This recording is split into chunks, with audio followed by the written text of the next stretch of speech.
स्वदेशी incredible SI news. महोदय श्री रविंद्र के नायक जी के बारे में ये बताया था कि ये भ्रष्टाचार और चोरी करने वाले को इनाम देते हैं। पूरी बात इसलिए नहीं बता कि पूरी बात उस प्रेस में बता दी थी, लेकिन मेन बात ये है कि वो भ्रष्टाचार और चोरी करने के काम को बहुत पसंद करते हैं, लेकिन ये काम भी बहुत छोटा पड़ गया है उनके लिए।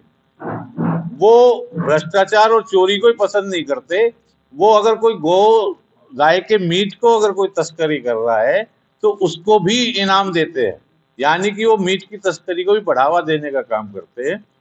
इसके लिए एविडेंस ये है कि 2018 में उत्तर प्रदेश के राज से गाय के मीट ले जाने के ट्रक, जिन्हें कंटेनर कहते हैं, जो विदेश में जाने थे, वो दूसरे राज्यों में पकड़े गए।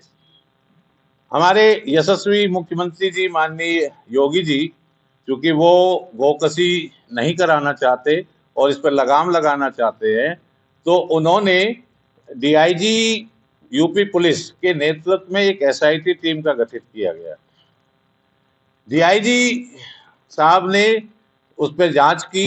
जांच रिपोर्ट में एक पशुपालन विभाग के एक अधिकारी को उन्होंने कहा कि ये अधिकारी जो है इसको जो है तस्करी करा रहा था, और उस गाय के मीट को वो क्या करते थे कि वो लैब रिपोर्ट जो आई वो गाय के मीट की आई, लेकिन वो उसको भैंस का मीट बता के तस्करी कराते थे, और उसके डॉक्यूमेंट्री एविडेंस DIG साहब ने प्रमुख सचिव महोदय को यानी कि शासन को सौंप दिए।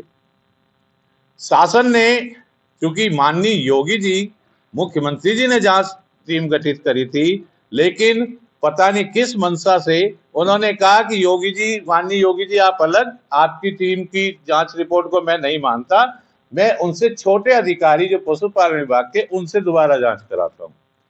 आमतौर से ये होता है कि यदि किसी जांच रिपोर्ट से कोई अधिकारी संतुष्ट नहीं होते हैं तो जो जांच अधिकारी लोग होते हैं उनसे बड़े स्तर के जांच अधिकारी को जांच दी जाती है।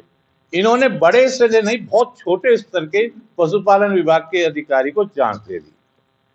तो पहली तो चीज ये है कि अगर जांच दोबारा ही करानी थी तो DIG साहब के बजाय IG साहब से कराते या CBI से कराते, लेकिन इन्होंने छोटे अधिकारी से दोबारा जांच कराई।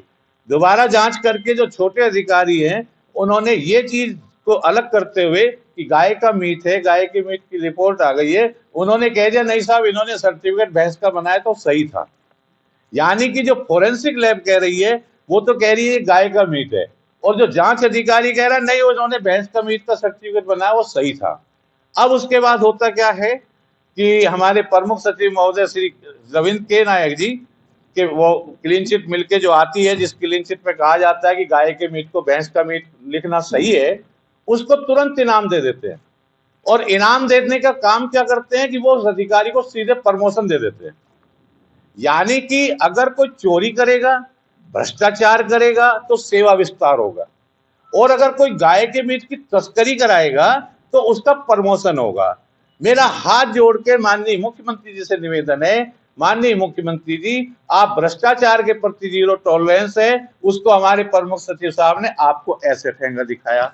आप कहते हैं प्रदेश में गोकसी नहीं होने दूंगा, गो तस्करी नहीं होने दूंगा। माननीय मुख्यमंत्री जी, आपको तो चैलेंज दे दिया कि श्री के रविंद्र नायक जी ने कि माननीय योगी जी आप अपनी गोकसी को रोकते रहिए, मैं गोकसी कराऊंगा, गो मीट की तस्करी भी कराऊंगा, और गो मीट के तस्कर को इनाम भी दूंगा। इनाम कोई पैसे का या वैसा इनाम नहीं, सीधे उसको कह दूंगा तो प्रमोशन। यानी कि गो तस्करी माननीय मुख्यमंत्री जी चाहते ना हो, लेकिन पशुपालन विभाग के श्री रविंद्र के नायक जी चाहते हैं कि गो तस्करी हो। गो तस्करी हो तो यानी कि गोकसी भी हो। दूसरे तरफ माननीय मुख्यमंत्री जी चाहते हैं भ्रष्टाचार ना हो, लेकिन भ्रष्टाचार उसके लिए श्री के नायक जी चाहते हैं भ्रष्टाचार खूब होगा, और भ्रष्टाचार वाले को मैं इनाम स्वरूप एक्सटेंशन भी दूंगा। ये जो मैंने बोला है इसके समस्त डॉक्यूमेंट्री एविडेंस है जो मैं अभी आपको देने जा रहा हूं। कोई भी ऐसी चीज नहीं है जो डॉक्यूमेंट पर आधारित नहीं हो। पिछली दफे मैंने भ्रष्टाचार पे और चोरी का इनाम देने के लिए प्रेस कॉन्फ्रेंस में अपने वक्तव्य दिए थे, जिसमें मुझे अध्यक्ष जी और सचिव साहब ने बुलाया था, तो उसका मुझे इनाम ये दिया गया प्रमुख सचिव महोदय द्वारा कि मुझे सस्पेंड कर दिया गया है। हो सकता है मैंने आज गो तस्करी का इनाम दिया है, वो गो तस्करी का आरोप लगाया है। इस बार मुझे नहीं पता मुझे क्या इनाम देंगे, लेकिन इतना निश्चित है कि प्रमुख सचिव साहब चाहे मुझे फांसी पर लटका देना, लेकिन मैं आपकी कलम को गलत चलने नहीं दूंगा। एक न एक दिन जरूर आएगा जिस दिन माननीय मुख्यमंत्री जी आपके इन काले कारनामों पर संज्ञान लेंगे। वो मुझे ऐसा लगता है कि माननीय मुख्यमंत्री जी के ऑफिस के जो अधिकारी हैं वो इस प्रकरण को छिपाए रखते हैं, क्योंकि मैंने भी बहुत सारे लेटर लिखे हैं, वेटनरी सोसाइटी ने भी बहुत सारे लेटर पर माननीय मुख्यमंत्री जी को भेजे, लेकिन किसी पे कोई एक्शन नहीं हुआ है।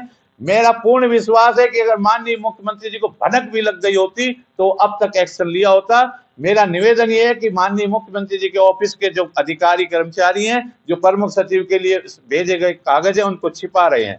प्रमुख सचिव साहब एक और काम करते हैं, हम मेरे पिताजी कहा करते थे जो भ्रष्ट अधिकारी होता है ना वो सबसे ज्यादा दंड देता है, और जो ईमानदार होता है वो दंड कम देता है, चेतावनी ज्यादा देता है। प्रमुख सचिव महोदय ने 1.5 महीने के अंदर 6 डॉक्टर हमारे विभाग के सस्पेंड कर दिए, और ऐसे ऐसे आरोपों में सस्पेंड कर दिए जिनके लिए वो उनका काम ही नहीं था, जो विभागीय काम था। प्रमुख सचिव महोदय ने हमारे विभाग में बहुत सारे पैरावेट्स काम करते हैं जिनको कोई तनख्वाह नहीं मिलती, केवल काम जो करते हैं उसके लिए मानदेय दिया जाता है। उनका मानदेय भ्रष्ट डॉक्टर नीरज गुप्ता ने रोका हुआ है, उनके लिए इन्होंने कुछ नहीं किया। ये प्रमुख सचिव महोदय ने हमारी एसीपी, हमारी छुट्टियों के प्रकरण,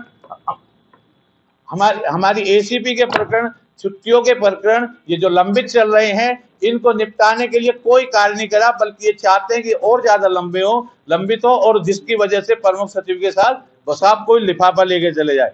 1.5 महीने पहले बहुत सारे के विरुद्ध आवाज उठाने का इनाम मुझे दिया गया है, और इस लेटर में लिखा है कि आप शासन की नीतियों का विरोध है। प्रमुख सचिव महोदय, मैं आपसे जानना चाहता हूं कि भ्रष्टाचार का विरोध करना भ्रष्टाचार करना क्या शासन की नीति है? मैंने तो भ्रष्टाचार का विरोध किया था, उसको आपने लिख दिया शासन की नीति है। तो कृपया बताने का कष्ट करें कि भ्रष्टाचार को क्या शासन ने अपनी नीति मान लिया है? धन्यवाद।